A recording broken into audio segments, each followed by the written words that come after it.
So, did you finally go after that Bob feller?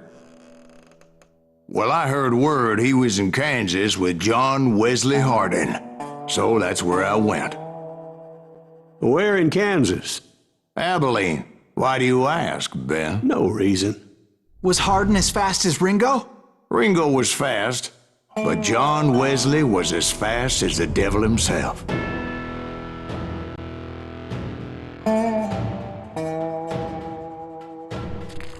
Hell, he killed his first man at 15. From that day forward, he had a price on his head and wouldn't back down for nobody, not even Wild Bill Hickok himself.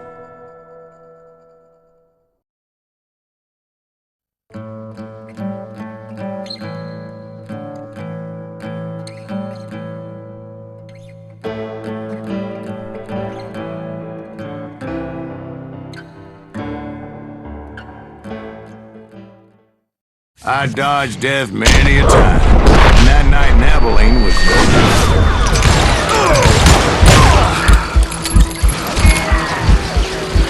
I was there with the intention of finding that bastard Bob and collecting the bounty on John Wesley.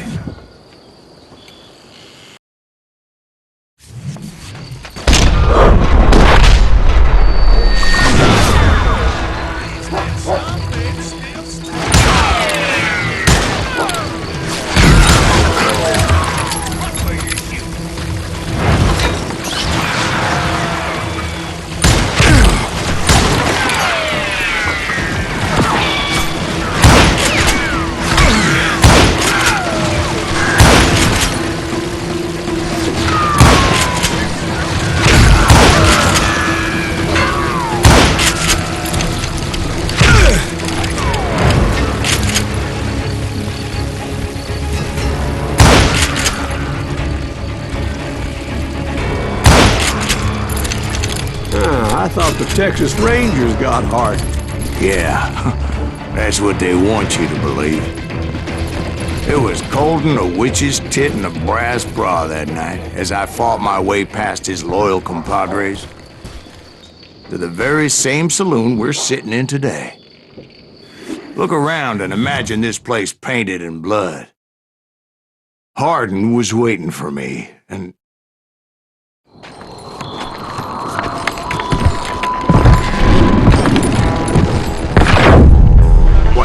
I'm jumping the gun here. Let me back up and give you some background on this sumbitch. He deserves that. Don't you think so, Ben? John Wesley Hardin was a killer. By the end, he confessed to taking the lives of 42 men. Fathers and husbands, brothers and sons, men with families who cared about them.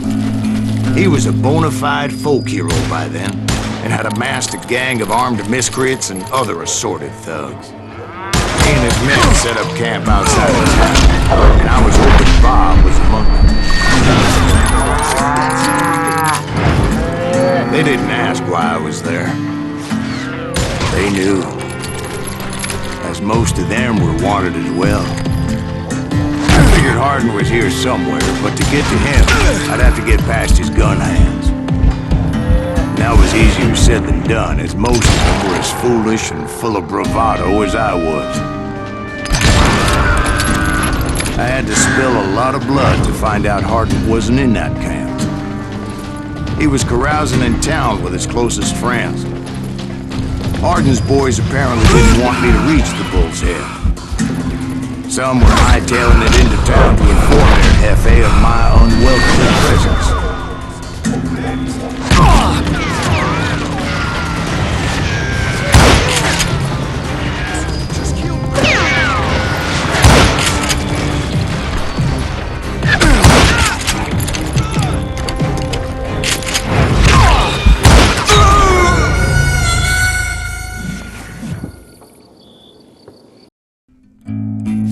Better 3 hours early than a minute too late.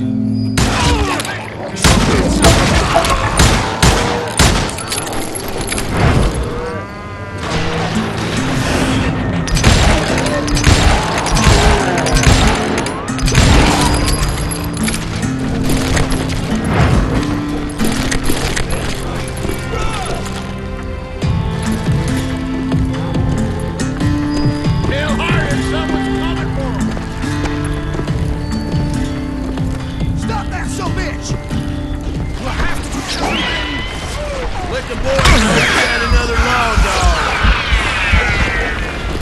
dog. I wondered if Bob was among them.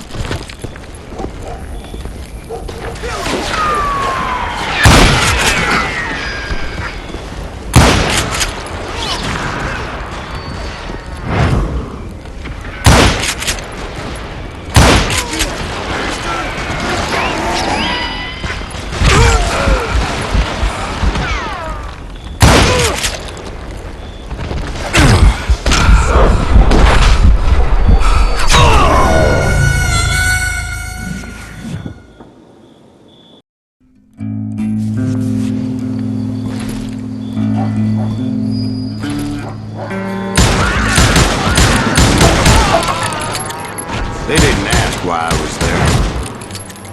They knew. As most of them were wanted as well. I figured Hardin was here somewhere, but to get to him, I'd have to get past his gun hands. And that was easier said than done, as most of them were as foolish and full of bravado as I was.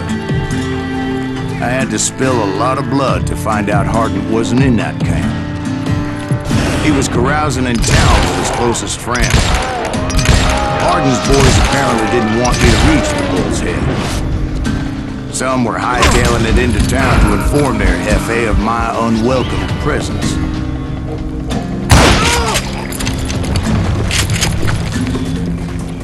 Tell Hardin someone's coming for him!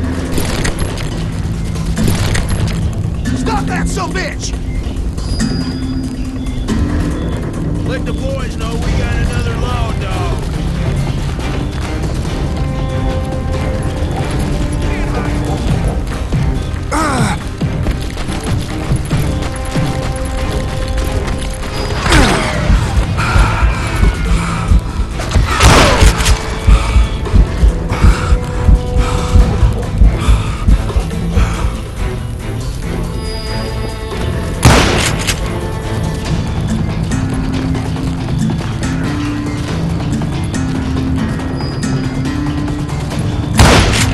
I wondered if Bob was among them.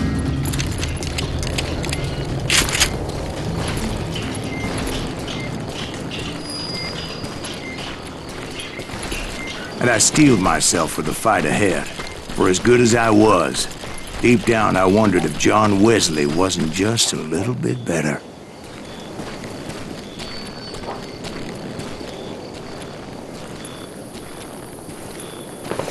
Before I could test my mettle against Hardin, however, I would first need to dispatch his cadre of hired killers. Most of these degenerates were beyond redemption, but John Wesley might have been a different story.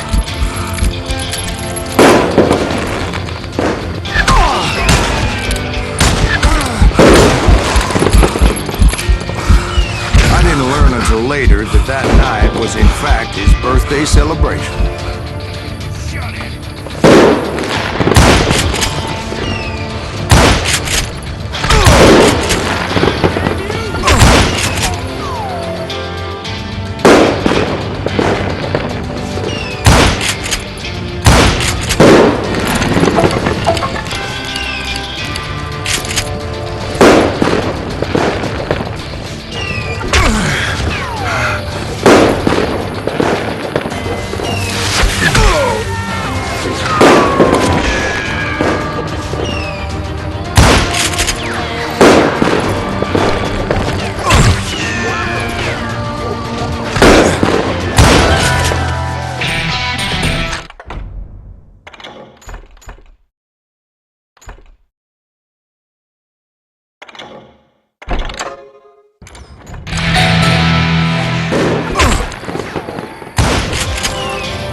I think I already mentioned that I found Hardin in this very saloon.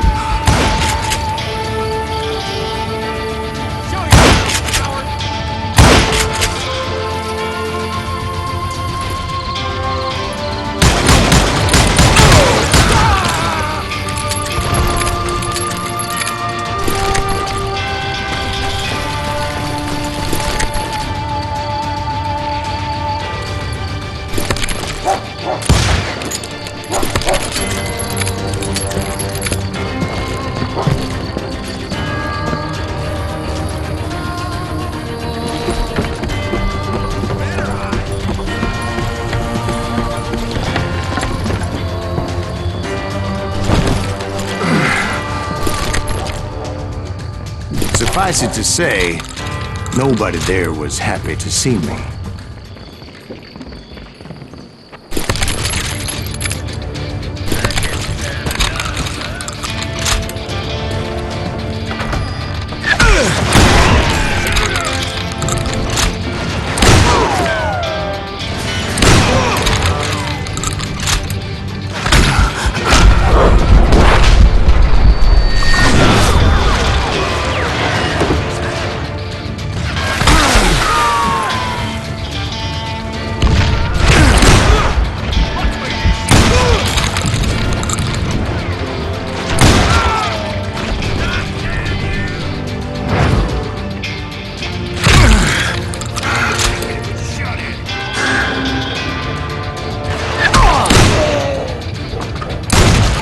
In fact, I felt a certain hostility.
I was disappointed that neither Bob nor John Wesley were among the dead.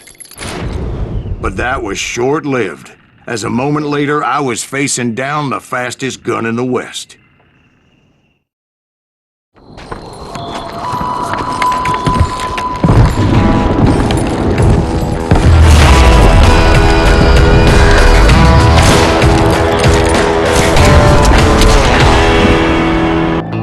I felt a bolt of adrenaline. Or maybe that was fear. He was well known for his tricks, and I knew I'd need my own if I was ever to defeat him.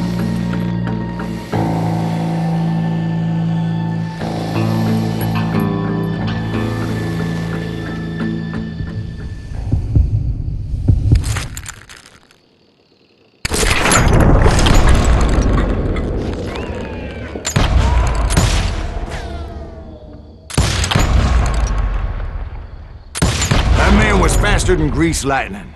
But being inebriated as he was, he didn't count his shots. And now, he was at my mercy. So he didn't die? No, I sent him to prison. Years later, after he was free, some restless Avenger took his life. Shot him in the back in a saloon just like this one. Anybody up for another beer?